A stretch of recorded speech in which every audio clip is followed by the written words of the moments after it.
In my last video, I mentioned that I had lost 15 pounds. And to me, I lost them relatively quickly. And I wanted to share with you exactly how I lost those 15 pounds and how I lost them fast.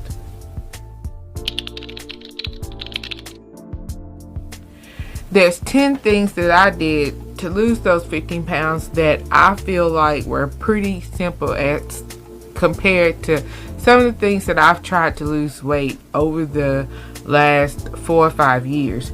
The first thing that I had to do was to stress less. And I cannot stress to you how important it is to stress less. And for me, what I did in order to stress less was, number one, I do have a therapist. Number two, I started back journaling and using my happy planner just to get things done. Because for me, if I write down my goals and things that I need to do and work toward them, I get more done, I'm more productive, and it tends to make me stress less. Something else I learned to do is to start saying no and stop letting people manipulate me into doing things that I don't want to do. I tend to want to please others and let people just kind of pull me into doing things that I just know I don't want to do, but I want to make others happy, and I've learned to say no. Number two, getting some sleep. I have started going to bed and getting at least 7 to 8 hours of sleep. I always tell people to get, a minimum of 6 hours, but you should push for your 8 hours of sleep. And I have been able to tell a difference in everything from my skin to how I feel and how my day start. It helps me get up and start my day on time. A doctor at LeBonner's Children's Hospital in Memphis once told me concerning my kids, how you start your kids' day sets them up for success. So you should have your kids up and on time, because when you don't have not only yourself but your children up on time, that it makes them have a bad day, and it affects their grades and how they progress in school and with their studies. And so I took that into consideration, and I've kept it in my mind, and I use that to help myself, and I used it to help my kids, which are now adults, but I put that toward myself. And now I go to bed early so I can get up on time and have myself in the right mindset for the next day to be productive and have a more positive day. And I recommend that you all do the same, because you will be able to tell a difference. Because if you start your day off rushing, you set your mind and body in that pattern for all day. Don't do that to yourself. Get some sleep, get some rest. You're not going to miss anything on Facebook, TikTok, or YouTube that can't wait till the next morning. It can wait. Turn off your phone, put it face down, go to sleep. Number three, no fast food.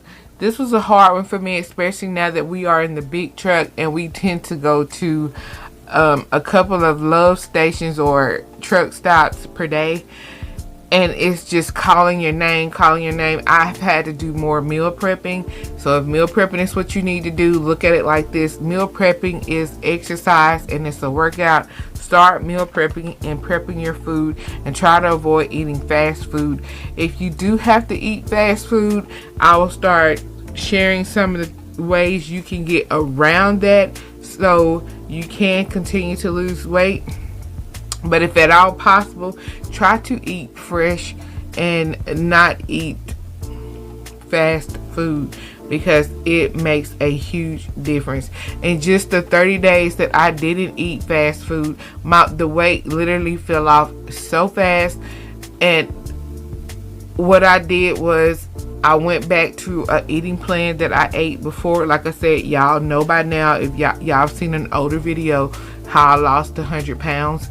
100 plus pounds actually, when I weighed 400 pounds, and I went from 400 pounds to 249 pounds, and I gained the weight back over some years due to taking steroids for my disability. But anyway, number 4, no bread. This is kind of a hard one for me because I love Hawaiian sweet rolls, but for 30 days just no bread. And I also love wheat toast with my breakfast.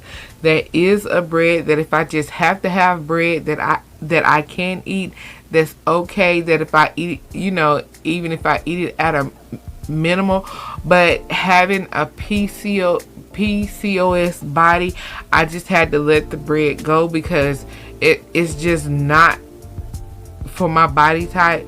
With metabolic syndrome or insulin resistance, as some of you all know it, I just had to let the bread go if I wanted to let the weight go. So I choose my battles, okay? Let the bread go. Bread has sugar in it.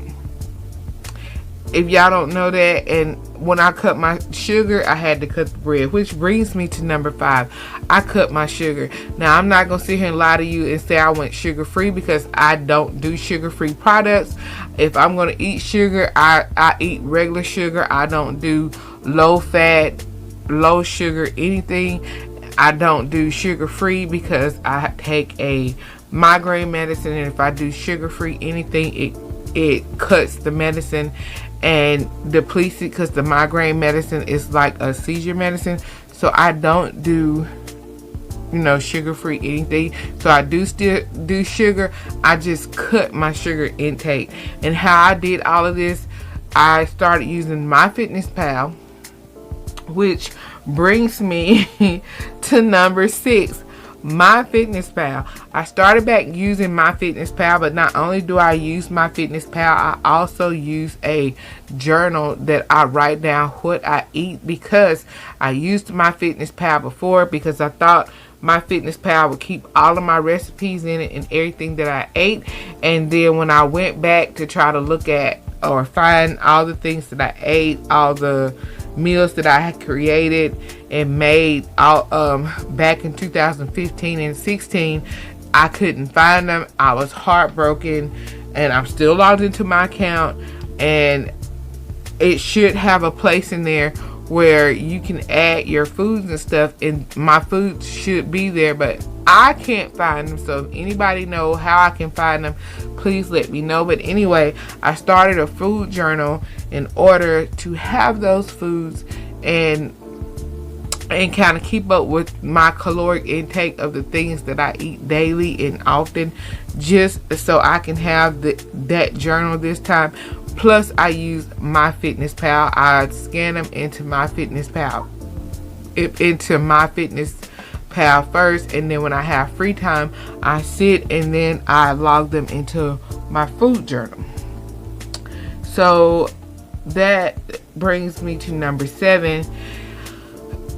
When using MyFitnessPal, I noticed the things in processed foods which I let go. So that's number 7. I had to cut out processed foods. And when I say processed foods, I cut out things like Debbie cakes, snack cakes, potato chips, cookies. If I want a cookie, I will eat like 2 cookies, like 2 Chips Ahoy cookies. If I want them, I will eat them, because I have learning that depriving myself of certain things makes me gain weight and not lose weight, because I'll just binge eat it. So by putting it in MyFitnessPal, I keep up with how much sugar. So once you put it in there, it'll tell you how many grams of sugar. And what I did was set a sugar goal for myself.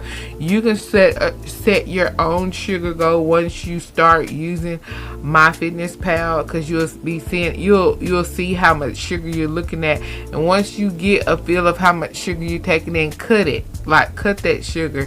And to cut it, you just eat less sugar, period. Like drinks, don't do soft drinks, don't do juices. Juices have the highest amount of literally like sugar and carbs in there.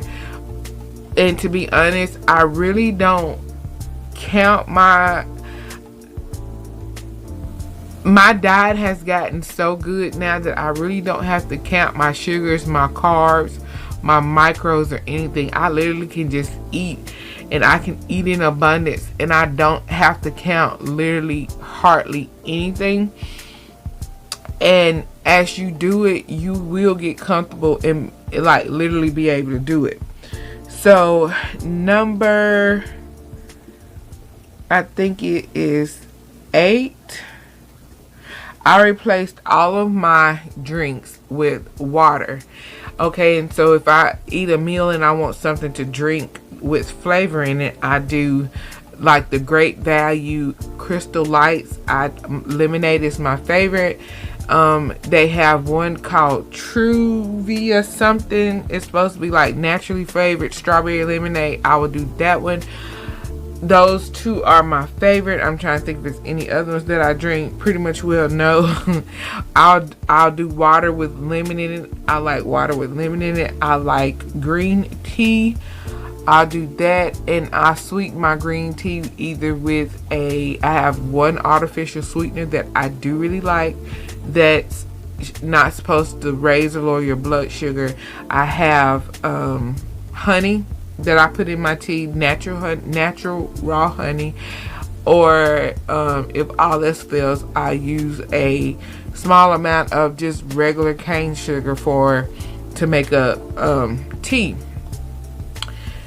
But I just cut the amount I would normally leave, enough that it's not just disgusting. 9, wine. I had to let go of my wine. Y'all know your girl loves wine, especially a nice, deep, good, a delicious glass of red wine that's not too sweet and not too dry. Y'all know I like the balance to be just right, just right, and especially with a good show. Love my wine, but I had to let it go, and it's not permanent. It's just till I reach a goal. And I do have my occasional, I don't call it a cheat day, but I do have a day that I do have my wine, and it is what it is. It's not exactly bad. Anyway, and that brings me to number 10. And number 10 is one of the most important ones of all. I started pushing for a minimal of 5,000 steps a day. And having a severe back issue, is hard for me to get those steps in sometimes. But in order to get those steps in, if you're just sitting there watching TV, then lift your knees up, move your feet from side to side, have a fitness watch so you can keep up with those steps, or a pedometer. Write those steps down every day. Key those steps into MyFitnessPal. But most of all, write your daily steps down in your weight loss journal. And I do recommend a weight loss journal. You can go to Walmart, pretty much well anywhere, and buy a journal. I have a couple of journals. This journal right here, this is just a regular journal. This is my travel journal, so I'm not going to open and show you, but I have the same journal, and this is just an Exceed journal that I use for weight loss. Write your daily steps down and keep up with your progress. And the reason I say this, and I say this because if you fall off track and you were doing something that was working for you, you're going to want that journal and go back and see what you did so you can do it again to get back on track. But push for those 5,000 steps.